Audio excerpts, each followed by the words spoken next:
नमस्कार. शाकुंतल कला मंदिर प्रस्तुत नवरात्र स्पेशल पॉडकास्ट स्वयंसिद्धामध्ये सर्वांचं स्वागत. या पॉडकास्ट दरम्यान आपण रोज एका स्वयंसिद्धेला भेटतो आहोत आणि तिचा कष्टाचा, मेहनतीचा ते आजच्या यशापर्यंतचा प्रवास जाणून घेतो आहोत.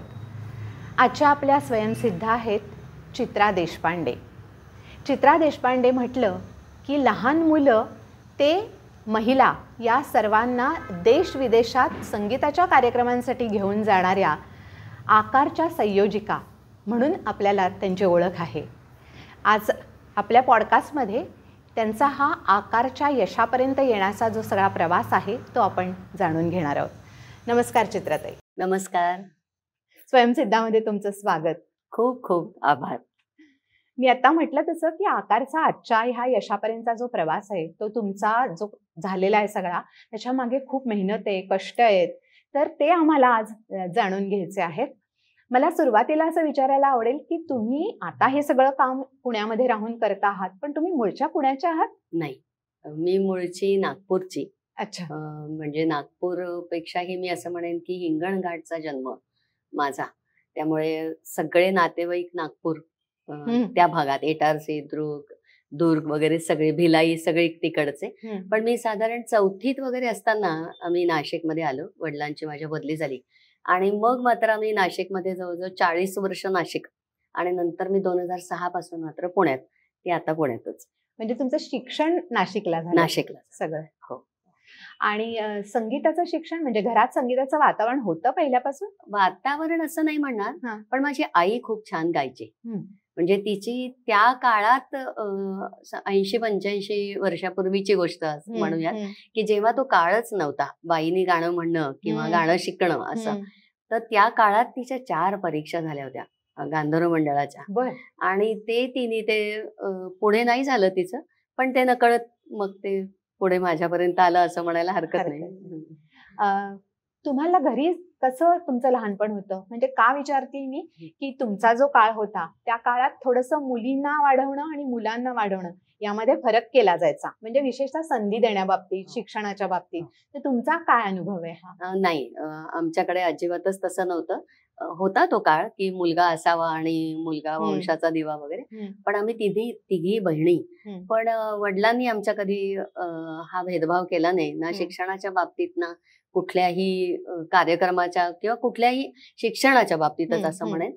आणि ती नकळत घरात आपण मोठं म्हटल्यानंतर ती ताईगिरी असते ना की लीड घेणं, तर ते कदाचित असेल तिथूनच ते झालं. कारण मी मोठी आणि मग आईच्या बरोबरीने भाजी आणायला जाण्यापासून, मग तिथे भाव करण्यापासून, इयत्ता 4थी 5वी पासून मग ती सवय लागली कदाचित असेल.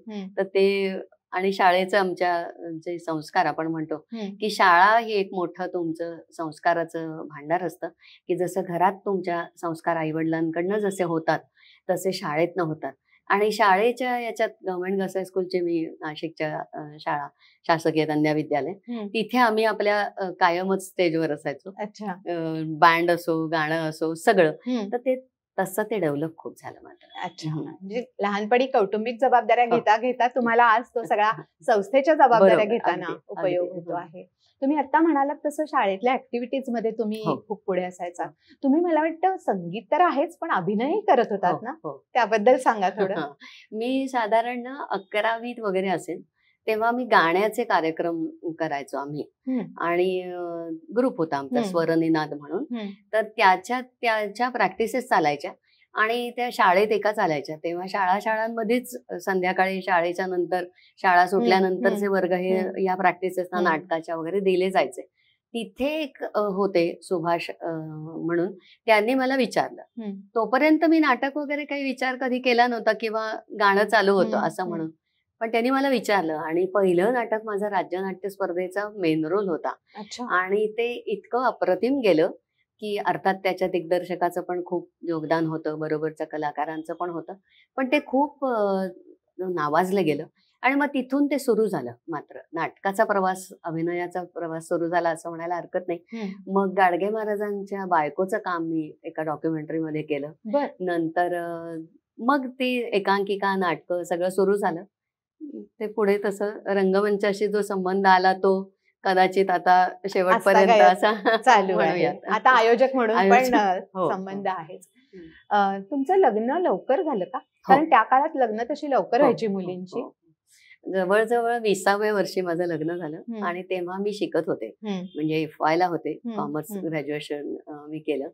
तर तेव्हा वडील माझे तेवढेसे तयार नव्हते, की लहानही वयाने पण लहान होते, आर्थिकही वडिलांनी नुकताच बंगला बांधला होता, त्यामुळे तो काळ होता की लोन घेणं ही केवढी मोठी अवघड गोष्ट होती असं त्या पिढीला. असं पण मग सासरच्यांनी सासूबाईंनी सांगितलं की आम्ही शिकवू तिला, तुम्ही नका काळजी करू.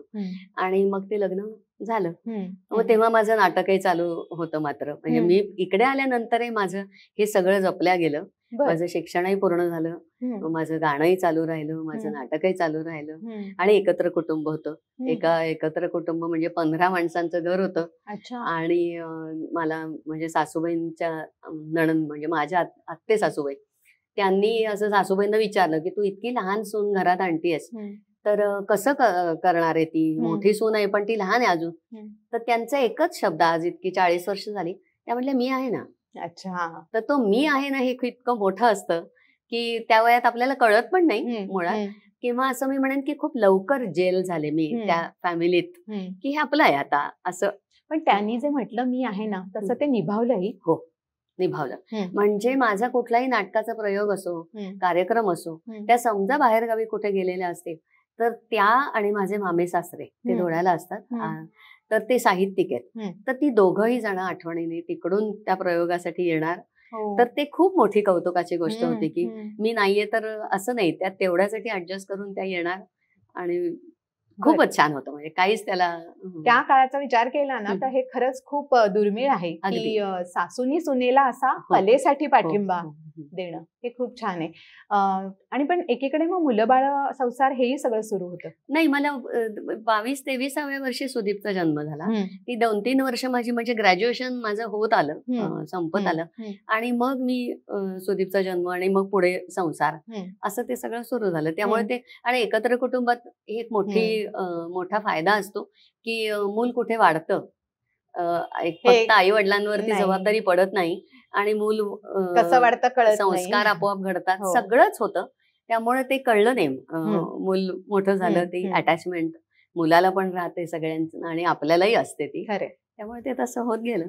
पण मग नंतर मात्र मी काम नाटकातनं कमी केलं, कारण मग मुलं म्हटल्यानंतर तुमची जबाबदारी म्हणा किंवा ती सगळी तारांबळ करून आपण करावं का, कारण तो काळ असा होता ना की नाटकाचे दौरे, व्यावसायिक नाटकाला तुम्हाला जर का प्रवेश घ्यायचा म्हटलं, कारण विचारणा झाली होती तेव्हा, पण 15 दिवस घराच्या बाहेर राहा, घरात जरी 15 माणसं होती, सांभाळल्या जातं, पण तरी ते पटत नाही ना असं कुठेतरी. म्हणून मग मी ते मात्र थांबलं आणि माझं गाणं मात्र मी सुरू राहिलं, कंटिन्यू राहिलं. तुमचे पती पण कलाकार ना, तर त्यांच्याबद्दल सांगा थोडं. ते शिल्पकार, ते आधी त्यांनी सर्व्हिस केली जवळजवळ म्हणजे माझं लग्नानंतर 8 वर्ष त्यांनी नोकरी केली. आधी ते करतच होते, पण नंतर त्यांनी ती टोटल पूर्ण वेळ शिल्पकार, चित्रकार म्हणून काम करायचं ठरवलं. गिनीज बुकला त्यांचं नाव होतं. हो, 1989 ची गोष्ट आहे की आशिया खंडातलं सगळ्यात मोठं शिल्प जे जागेवर तयार केलं गेलं आणि MSCB साठी केलं. नाशिकला आजही एकलऱ्याला ते आहे, इतके वर्ष झाले त्याचं व्यवस्थित मेंटेनन्स चालू आहे आणि ते खूप म्हणजे अप्रतिमच होता तो प्रकार असा. तर ते तिथून मग तो आर्टिस्ट बरोबरचा संसार असं म्हणूयात तो सुरू झाला. पण ना तुमच्या बोलण्यात आलं की समहाऊ तुमचं आणि त्यांचं कदाचित मतभेद झाले आणि संसार फार काळ चालू शकला नाही. तर दोघंही कलाकार असल्यामुळे असं काही झालं किंवा काय झालं म्हणजे नेमकं? नाही, तसं नव्हतं ते. ऍक्च्युअली तोपर्यंत मी काही कलाकार म्हणून असा हा नव्हता. अभिमान नावाची गोष्ट जो सिनेमा आहे तसं नव्हतं ते.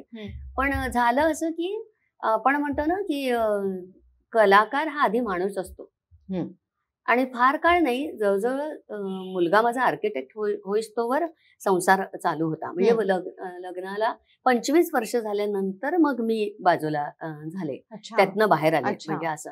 तर त्यामुळे तसं झालं नाही. पण ते त्या काळात असं झालं की अरे सगळ्याच जबाबदारी आपल्यावर पडतायत.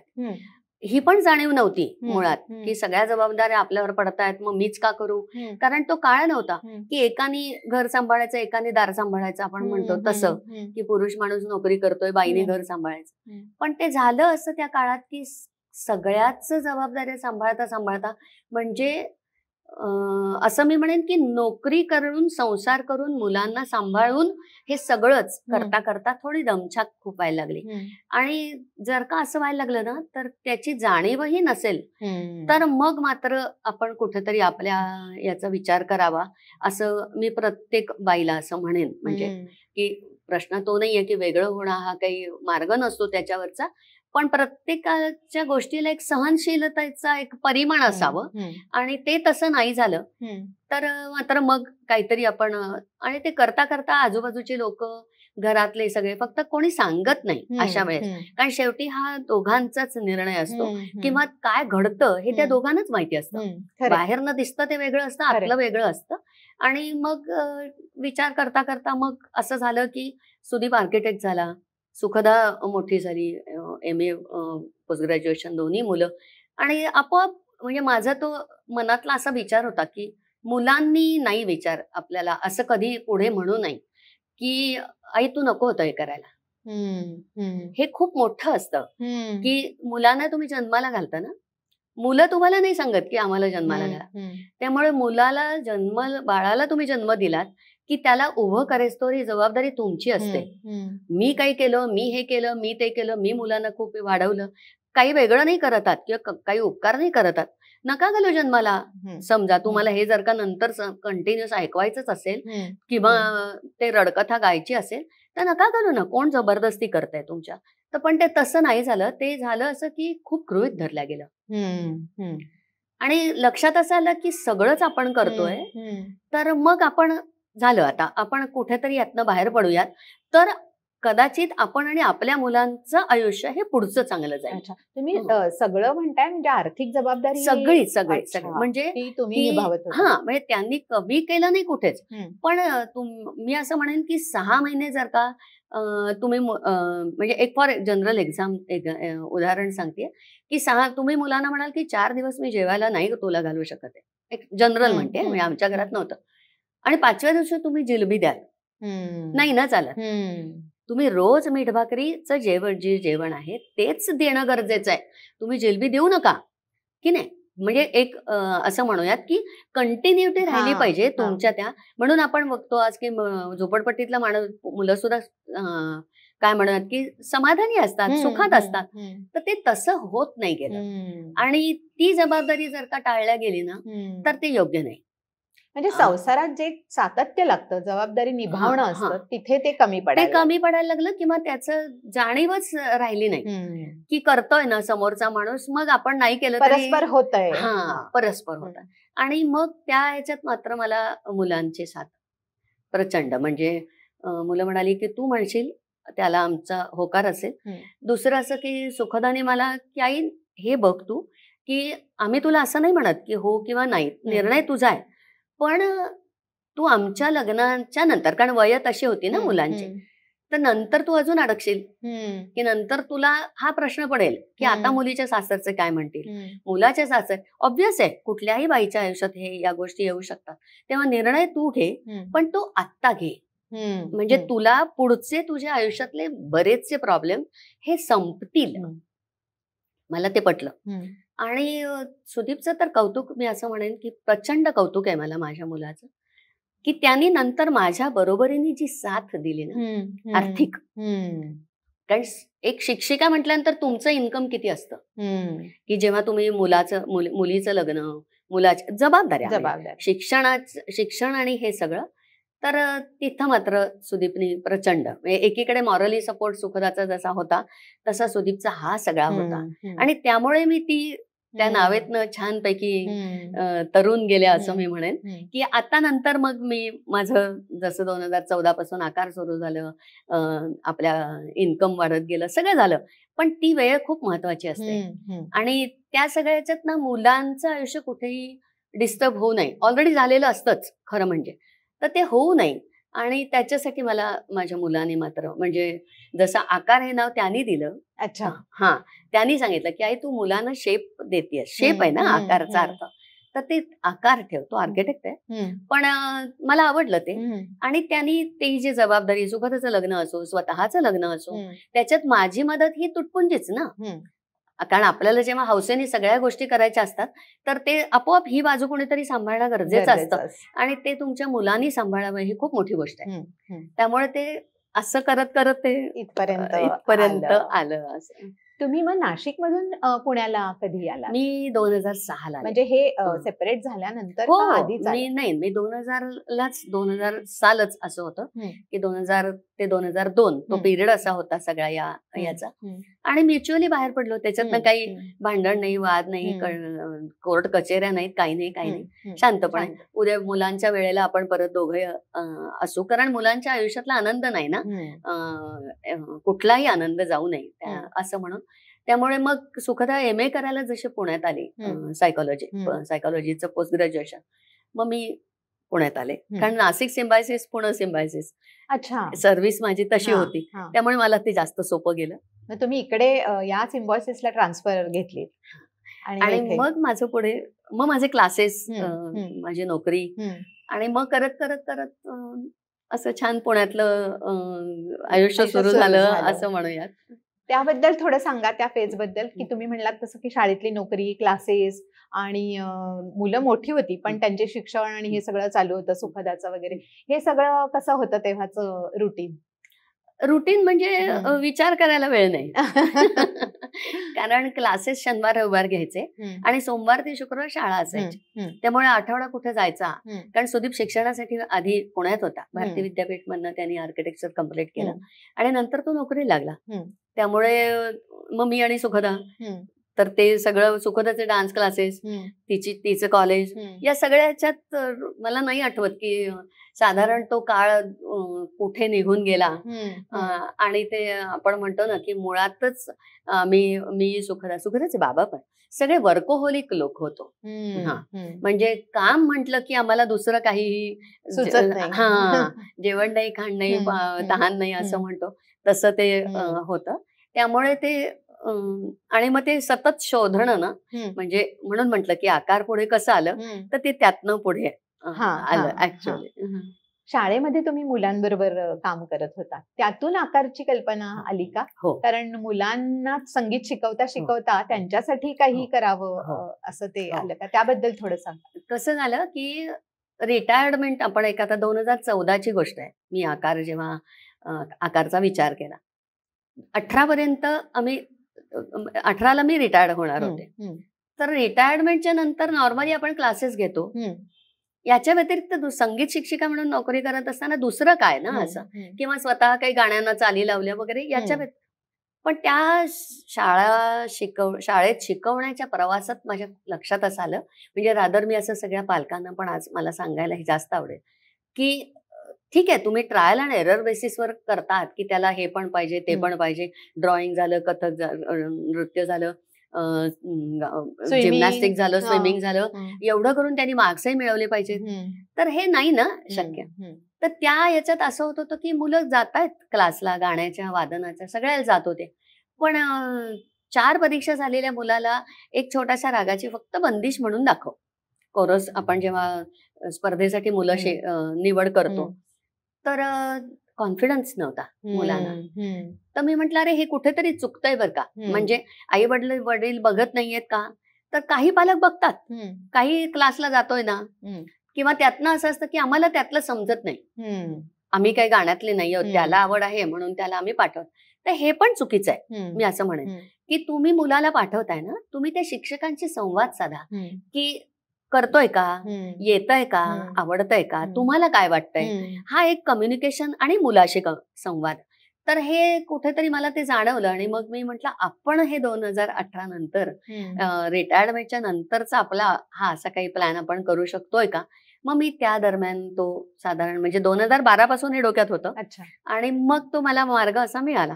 तर मी पहिलाच गीत आणि तो कार्यक्रम गीत रामायणाचं कारण असं की लोकांना आवडतं. लोकांना सुरुवातीला जेव्हा तुम्ही सुरुवात का काही तुम्ही लोकांना आवडणारं दिलत तर लोक तुम्हाला आधी ऍक्सेप्ट करतील ना. अदरवाईज तुम्ही म्हणाल की चित्रा देशपांडेंनी 10 गाण्यांना चाली लावल्यात, म्युझिक दिलंय आणि लोकांनी माझ्या कार्यक्रमाला यावं. कदाचित एखाद्या कार्यक्रमाला येतीलही, पण पुढे नाही होणार ते. म्हणजे त्याला मग तुम्हाला खूप काळ जायला लागेल त्याच्यावर मेहनत. पण मी मग तो विचार घेऊन मी ते गीत रामायणाचा विचार केला. आणि त्याच्यात असं झालं की मुलांनी फक्त एकच हट्ट होता, कारण ह्याच्या मागचं कारण हे होतं की त्या मुलाला वादन म्हणजे काय, वादनाच्या मधले, गाण्याच्या मधले पीसेस, जे म्युझिकचे पीस आहेत ते समजले पाहिजे, ते त्याला काढता आलं, त्याचं नोटेशन काढता आलं पाहिजे. शिकवणार आपण, पण त्यांनी त्याच्यावर विचार केला पाहिजे, पर्यायाने त्यांनी अभ्यास केला पाहिजे की तुम्ही दिलाय, त्यांनी वाजवलंय आणि प्रोग्राम नाही असं.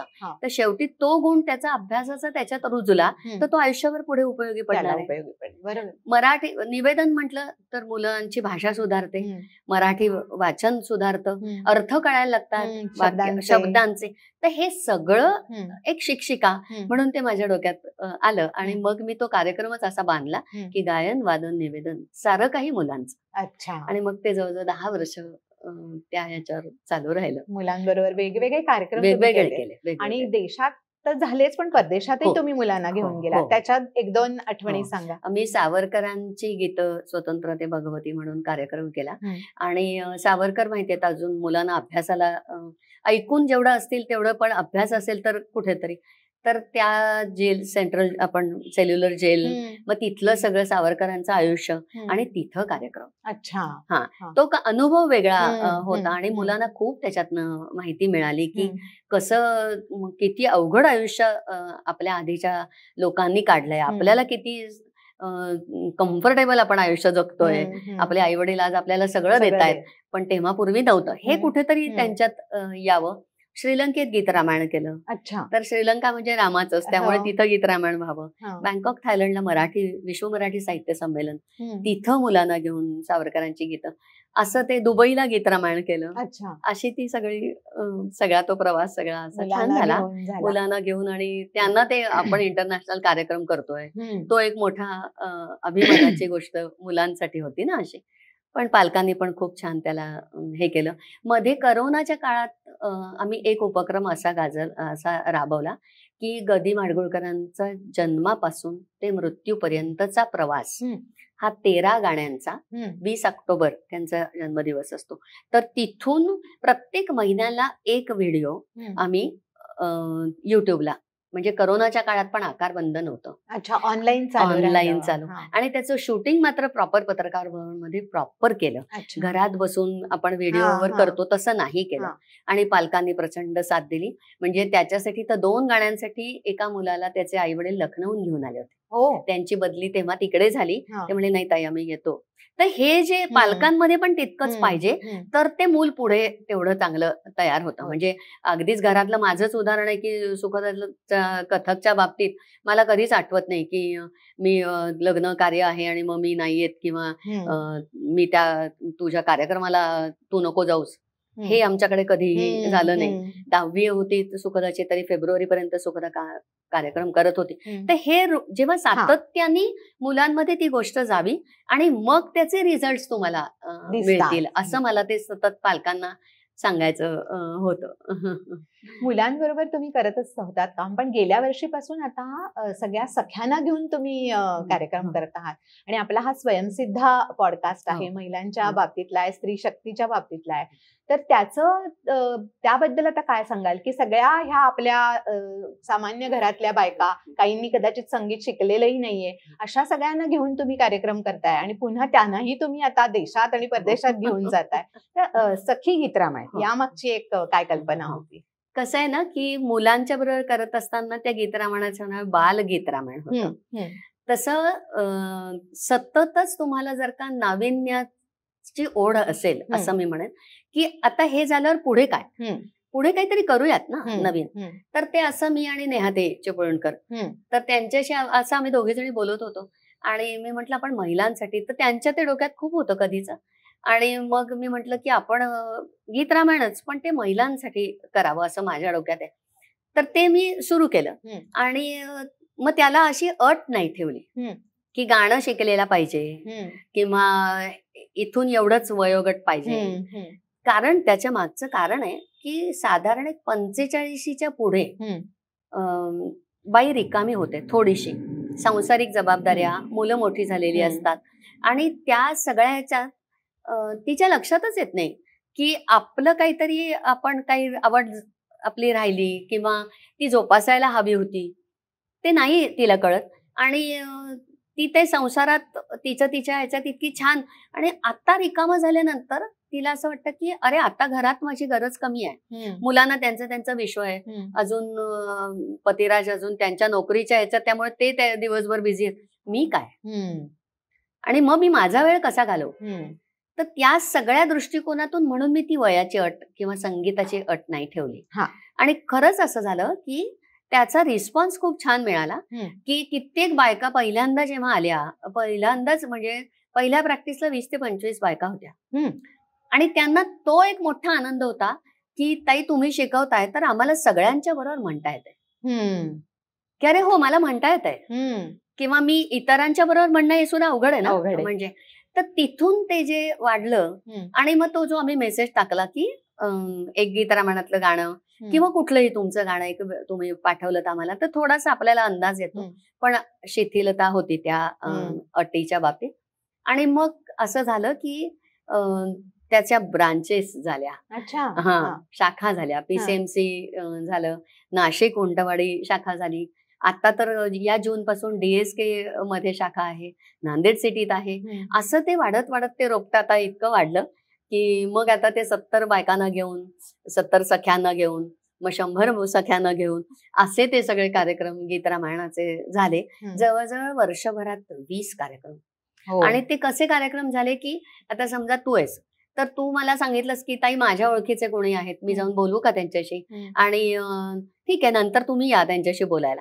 आणि मग गोंदवले झालं, मग सज्जनगड झालं, मग कराड झालं, मग सातारा, असं करत करत ते. आणि त्या निमित्ताने त्या इतक्या रमल्या की स्वतःची ओळख निर्माण झाली, एक कॉन्फिडन्स आला. घरात कुठेतरी एक आमच्या बायकोचा कार्यक्रम आहे, आमच्या आईचा कार्यक्रम आहे, असं ते एक नकळत आहे ना की प्रत्येकालाच कौतुकाची थाप ही वाटतच असते की माझ्या मुलांनी कौतुक करावं ना, घरातल्यांनी करावं, मित्र मैत्रिणी नातेवाईक, असं करत करत त्यांची एक छान ओळख निर्माण झाली.